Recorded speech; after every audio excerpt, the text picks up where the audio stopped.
Hey, we're back. This is the last step of our project, and what we're going to do is do an oil-based glaze. I've got burnt sienna, Payne's gray, sap green, and bright gold. And what I'm going to do is use equal parts of Damar varnish, paint thinner, and linseed oil. You mix that up and make your own glaze. It's really stinky, so have good ventilation. You're going to dip into the glaze, and you're going to first dip into the burnt sienna. You're going to start just covering the whole thing. This is going to give it an amber, an aged amber look. Even bring it into the sky. Don't forget the sides. And as you go up, you're going to kind of spread it out. Oops, what is that? Cover the grass and the barn, the whole thing. Actually, not the whole thing, but the grass and, kind of the middle of it. It's going to give it kind of an aged amber glow to it since it's autumn. Make sure you spread it out so there's no runs. I'm about to lose my canvas.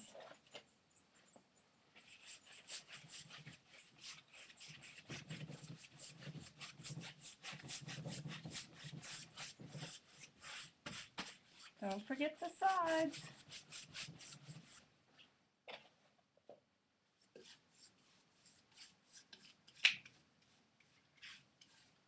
You don't want a whole lot of this. You want the glaze, but you don't want a whole lot of the burnt sienna. The glaze kind of waters it down a little bit. And just go ahead and cover all the sides. Even the sky.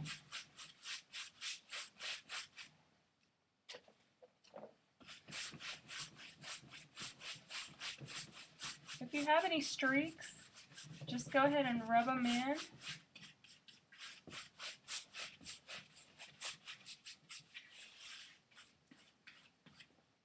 You may need to keep dipping back into your glaze. Equal parts of Damar varnish, linseed oil, and paint thinner.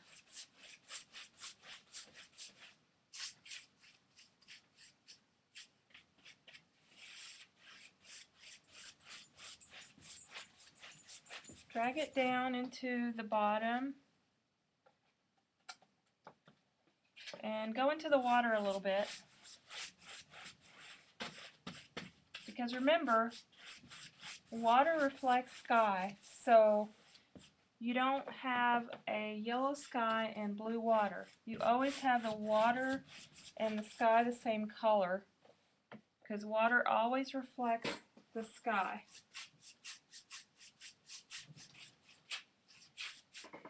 Alright, then we're going to dip back in. I haven't washed my brush yet. I'm going to dip a corner of it into the Payne's gray, which Payne's gray is kind of like a grayish blue, and when I do a fall scene or a winter scene, I like to use Payne's gray so it's not really bright, because you want kind of an overcast sky. And you just run it across the top of the canvas a little bit, and as you come down, just kind of rub it in. Don't go down into the horizon, stay at the top.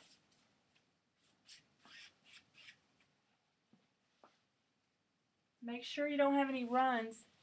This glaze dries really slow, so it's, if you walk away from your canvas, it's going to look great, and then when you come back 5 minutes later, there might be a run.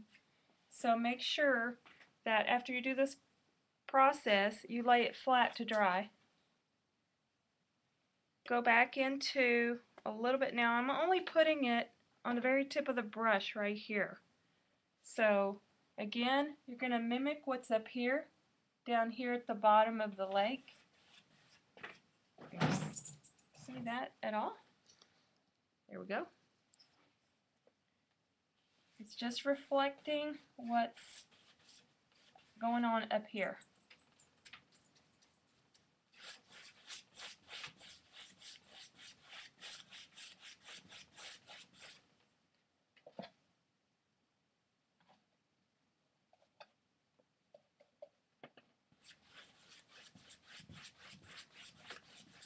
As you come up on the water, just kind of rub it in and keep the darker sections at the bottom, and as you come up, just kind of rub it away a little bit. Now what I'm going to do with a little bit of the, well, let's wipe some of this glaze off of our brush. Don't wash it yet. Dip it back into the glaze. This time dip into the gold, this bright gold we've got right here. Now we're going to put it right here at the edge of our sky and just rub it into the trees. You can go right over top of the trees because you're not losing what's underneath. That's the whole purpose of the underpainting. It's so that what you're doing here doesn't rub away what you've already done. If this were all oil and it wasn't completely dry, you would be actually taking off the work that you've already put on there. I'm dipping back into the bright gold, and I'm just going to put a little bit right here to mimic this, to reflect that sky. If you notice, you are not losing any of the cattails we already painted. The red is not going away. You know, all this is staying where we put it before because we underpainted. And make sure you go on the edge. Alright. Now wipe your brush again. Oh gosh, how much time do I have? Okay, I'm good. See, I have to put these on because I'm blind. Alright, dip into the glaze again, and this time dip into the green, this bright green. And this time we're going to rub this right here, and we're going to go in an upward motion like this, and we're creating that grass.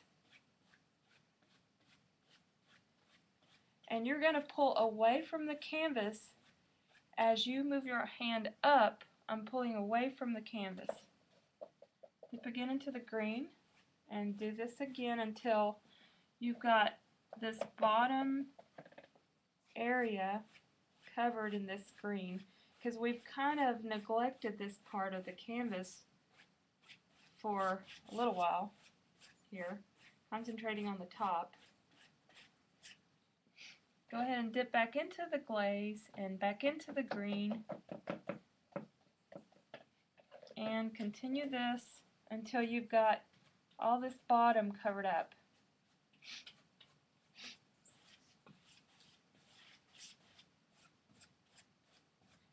I'm moving fast because video number 2 was too long and I couldn't upload it. But that's what I get for being an amateur videographer. Okay, keep going with the green.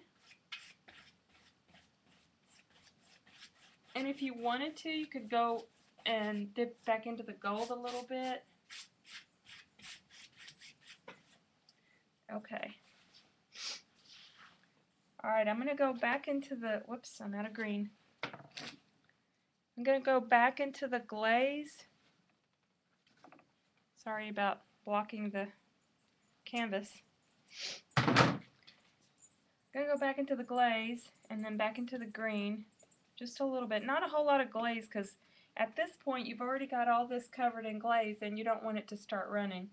So this time you just go in here and there with a crisscross motion and skip around. And what you're doing is just adding a little brightness to some of these green trees that we've kind of covered up. You don't go everywhere on it. It just adds dimension. You can add a little over here by the silo. And then close to the barn, what we're going to do is just give it a little shadow.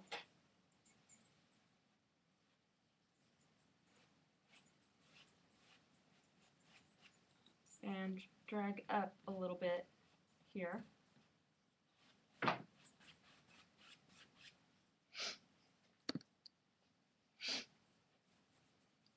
And then you just kind of swish it around and rub it in so it doesn't look too like a dark blob there under the barn. Because all you want is just a little shadow. This is called grounding. When you shadow something that is, you know, kind of bright and there's no definition underneath it, you just add a little bit of darkness here and it's called grounding. It makes it look like it's planted into the ground. So it looks like we're done. If you want to get a little creative and do some blades of grass down in here, you can, or a little bird. Just get creative. And this is our finished product. 4 steps. Underpainting with the off-whites and the just tone-on tones. And then we add the acrylic color. Then we add, you know, the little detail. And the final coat is the glaze, which is equal parts Damar varnish, linseed oil, and paint thinner. And that's it. Then I'm going to lay it flat to dry. It's going to dry for overnight and it'll be ready to sign. Be sure you wait till it's completely dry before you sign it. I use a paint pen so it's easier to control. And make sure you sign it left or right corner where your name is visible. And take your time on your name because that's the most important part of the painting. You're selling your work, so you want everybody to be able to read your name and know who you are. So that's it. Video 4 and a finished product. Thanks for watching.